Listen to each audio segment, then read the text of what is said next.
Selamat pagi para kekasih Yesus Kristus, dimanapun saudara berada saat ini, dan apapun kondisi yang saudara hadapi, baik saudaraku yang sakit, yang terbaring di rumah, ataupun yang di rumah sakit, bahkan ada banyak saudara-saudara yang membawa-bawa penyakitnya memaksakan diri, atau saudara-saudara yang ada dalam pergumulan, yakinkan bahwa roh Allah yang ada di dalam dirimu jauh lebih besar, jauh lebih kuat, jauh lebih berkuasa dari keadaan yang mendesakmu saat ini. Jauh lebih kuat dari penyakit yang ada itu. Jauh lebih besar dari kegelisahan yang kau miliki itu. Maka dengan menyanyikan kebesaran Tuhan, maka segala sesuatunya akan terkuasai. Atau saudara-saudaraku yang sedang berulang tahun, atau yang sedang mempersiapkan pesta, entah pesta apapun dalam sukacita, atau saudara yang sedang berkarya di profesi manapun pada saat ini saudara berada, lakukanlah segala sesuatunya untuk kemuliaan Tuhan, bukan untuk kebesaran kita, tapi agar dari karya kita, dari kegiatan kita sehari-hari, nama Tuhan akan semakin dipermuliakan. GKP Rawamangun akan menyapa saudara sekalian melalui firman Tuhan yang tertulis di Mazmur 149 ayat yang pertama. Demikian firman Tuhan. Haleluya. Nyanyikanlah bagi Tuhan nyanyian baru. Pujilah Dia dalam jemaah orang-orang saleh. Saudara, firman ini mengajak kita berhaleluya. Artinya mengajak kita memuji nama Yahweh di dalam kehidupan dan melalui kehidupan kita, karena perbuatan-perbuatannya yang ajaib, yang luar biasa, yang telah kita alami di dalam perjalanan hidup kita yang lalu, atau di masa yang sudah kita lewati, dan perbuatan-perbuatannya yang ajaib yang sedang terjadi hari ini, yang sedang terjadi di sini dan kini dalam kehidupan kita ini. Bernyanyilah memuliakan namanya, karena Dia juga sedang berkarya melalui kehidupan kita. Bahkan bernyanyilah memuliakan Tuhan, karena Dia akan melakukan yang terbaik lagi di masa yang akan datang. Ada 3 penggalan waktu di mana Tuhan menyertai kita. Masa lalu, masa kini, dan masa yang akan datang. Dia senantiasa menyertai kita. Oleh karena itu yang diminta kepada kita, bersyukurlah, nyanyikanlah, muliakanlah Tuhan, dan nyanyikanlah nyanyian baru bagi Dia. Renungan ini juga bagian dari khotbah kita kemarin hari Minggu di Minggu Kantate, di mana kita diminta supaya memuliakan nama Tuhan melalui pujian. Biarlah segala yang bernyawa, biarlah segala yang bernapas memuliakan Tuhan di dalam kehidupannya. Saudara-saudara, mengapa kita harus memuliakan Tuhan? Itu pertanyaan kita kemarin. Ternyata kita dijawab. Kalau kita memuliakan Tuhan adalah karena Tuhan telah melepaskan kita, telah menebus kita melalui kematiannya. Maka sebagai orang-orang yang diselamatkan, orang-orang yang sudah dipindahkan dari dalam kegelapan ke dalam terang, seperti dalam 1 Petrus 2 ayat ke-9, dan orang-orang yang sudah dipindahkan dari dalam kematian ke dalam kehidupan yang kekal, maka sewajarnya kita memuji memuliakan Tuhan atas segala yang Dia lakukan itu. Yang kemarin kita coba renungkan dalam-dalam. Maka orang yang sudah diselamatkan mengucap syukur dengan puji-pujian bagi Tuhan. Tapi di atas itu juga, bahwa Tuhan bukan hanya dimuliakan, tapi melalui puji-pujian itu, bukan hanya nama Tuhan dimuliakan, tapi Tuhan juga mempermuliakan kita. Jadi saling memuliakan. Dan itu yang Yesus doakan. Itu yang Yesus saksikan. Ketika Dia mempermuliakan Bapa melalui pekerjaan, maka Bapa di surga juga mempermuliakan Dia. Artinya mengangkat Dia, menghargai Dia, memberikan nilai kepada yang dikerjakannya, dan mengangkat dirinya ke dalam status yang lebih tinggi, sama seperti kita. Kalau kita memuliakan Tuhan melalui puji-pujian kita, maka kita pun dipermuliakan. Itu sebabnya orang-orang yang bernyanyi itu dan nyanyian yang diberkati Tuhan itu, yang didengar Tuhan itu juga akan memberikan kuasa bagi kita. Kemarin bagaimana kita membahas kota Jericho itu yang dihadapi oleh bangsa Israel, kota yang punya tembok yang sangat tinggi, itu runtuh hanya karena nyanyian. Bukan dengan senjata, bukan dengan bom, bukan dengan tenaga manusia, tapi tenaga rohani, di mana nyanyian itu telah menggentarkan tembok-tembok itu, bukan hanya menggentarkan penduduknya. Lalu robohlah kota tembok Jericho itu. Maka mereka masuk ke dalam menghadapi orang-orang yang sudah ketakutan. Jadi mereka tinggal menghabiskan semua karena nyanyian itu memiliki kuasa. Anda punya permasalahan lebih besar dari kota Jericho? Saya tidak yakin kalau masalahmu lebih besar dari kota Jericho. Kota Jericho saja bisa hancur dengan nyanyian, apalagi permasalahan kita. Kita juga mendengar bagaimana Paulus ketika dipenjarakan di kota Filipi bersama dengan Saulus. Setelah mereka dianiaya, lalu mereka dimasukkan ke dalam penjara. Di tengah-tengah penjara itu dengan kaki dirantai, dengan pengawal yang siap senantiasa menjaga mereka, dengan perut kelaparan. Di Kisah Para Rasul 16 ayat yang ke-26 dikatakan, tengah malam mereka memuliakan Tuhan dengan nyanyian. Hanya dengan nyanyian, ternyata penjara itu pecah. Dan itulah awal penginjilan di kota Filipi. Ketika kepala penjara itu kemudian bertobat dengan keluarganya, dengan orang-orang yang ada di sana. Memang Tuhan selalu mengadakan perubahan di luar pemikiran kita. Karena nyanyian itu punya kuasa.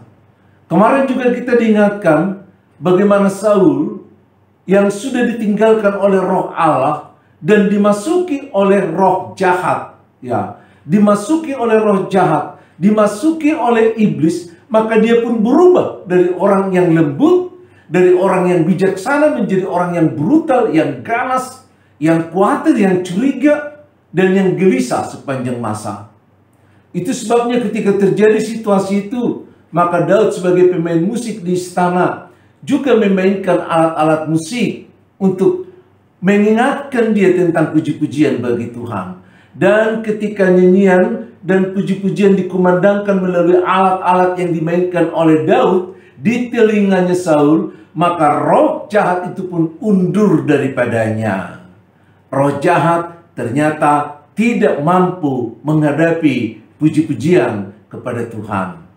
Wah, kemarin juga saya membaca di YouTube atau menonton di YouTube bahwa ada dua orang yang uji nyali. Satu orang Kristen yang percaya dan bernyanyi berdoa di dalam Tuhan, satu dari agama lain. Ketika mereka dilepas di uji nyali, dan ketika orang percaya ini bernyanyi, ternyata dia tidak bisa kesurupan karena roh jahat tidak mampu menembus pikirannya. Amin. Roh jahat tidak mampu menembus pikirannya karena nyanyian. Begitu hebatnya kuasanya itu. Jadi kalau kita bernyanyi menghadapi segala masalah itu, maka kita juga akan dikuatkan oleh Tuhan. Ya, bukan hanya itu. Kita melihat juga kalau kita sedang mengalami banyak tekanan. Kalau kita depresi karena persoalan, bahkan mungkin karena ekonomi, sehingga hati kita menjadi tidak punya semangat. Seolah-olah hati kita itu terperangkap oleh kebuntuan-kebuntuan. Kita menjadi sedih, kita putus asa dan lain sebagainya. Daud mengajarkan kita di Mazmur 42 ayat yang ke-6. Sugesti hatimu itu. Bacakan firman Tuhan dan nyanyikan bila penting. Katakan, mengapa engkau tertekan hai jiwaku? Kenapa engkau gelisah di dalam diriku? Berharaplah kepada Allah, sebab aku akan bersyukur, sebab aku akan bernyanyi, sebab aku akan memuliakan Tuhan lagi kepadanya. Dialah penolongku yang setia. Saat menyampaikan puji-pujian itu, maka kegelisahan itu, kekhawatiran itu, bahkan ketakutan itu akan enyah dari hidup kita, digantikan oleh sukacita yang luar biasa. Saudara-saudara, teramat nikmat hidup ini ketika kita memuliakan Tuhan, ternyata Tuhan memuliakan kita. Tapi bukan hanya di situ, secara fisik juga Dia memuliakan kita. Kesehatan kita juga dipulihkan ketika kita memuliakan Tuhan. Saya membaca beberapa artikel dengan mengatakan, saya ambil aja kesimpulan, karena memang waktu kita tidak terlalu panjang di pagi hari ini, karena saudara akan mempersiapkan diri untuk berkarya di hadapan Tuhan. Ketika kita memuliakan Tuhan melalui puji-pujian, ketika kita berkonsentrasi, ketika kita menyanyikan, ketika kita merasakan hubungan kita dengan Tuhan, pada saat yang sama, Ia juga akan menurunkan tekanan darah tinggi, bahkan darah gula yang ada di dalam tubuh kita. Itu saya baca dari buku kesehatan. Ketika kita memuliakan Tuhan, maka kita juga, tubuh kita juga dipermuliakan, tubuh kita juga diperbaiki. Bahkan nyanyian itu ketika kita menarik napas, ketika kita melepas napas, ketika kita meregangkan otot-otot kita, maka itu melancarkan semua fungsi tubuh kita. Luar biasa. Pernah pikirkan? Ya, bukan hanya fungsi tubuh kita loh, tapi otak kita juga dibangun kembali. Itu sebabnya orang-orang yang suka bernyanyi itu senantiasa mengingat firman Tuhan melalui nyanyian-nyanyian yang ada. Saya kira masih 2 minggu yang lalu, saya berbincang-bincang dengan seorang ibu yang sudah sangat tua. Karena tuanya, kekuatannya sudah semakin surut, dia tidak datang lagi ke gereja. Lalu kami anjurkan untuk mengunjunginya, kemudian beribadah bersama dengan dia, dan mengadakan perjamuan kudus karena jarang-jarang kunjungan. Karena sekali berkunjung kita akan ke tempat yang lain, jadi lama lagi baru ketemu. Maka kami anjurkan untuk mengadakan perjamuan kudus.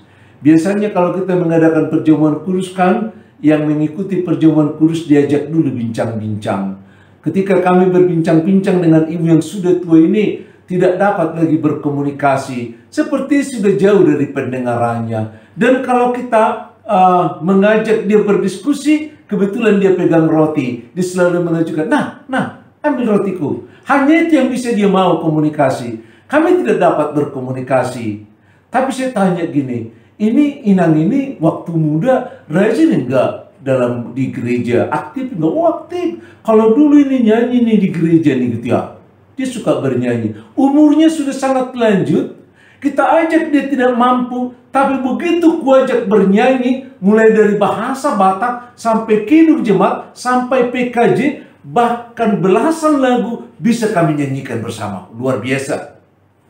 Bahkan di saat-saat tertentu, karena dia memang kemudian ternyata seorang yang handal bernyanyi, dia naikkan suaranya ke suara 3 yang tinggi tanpa dia sadari. Kami tersenyum ketawa semua, karena begitu dia mengingat semua kata-kata itu.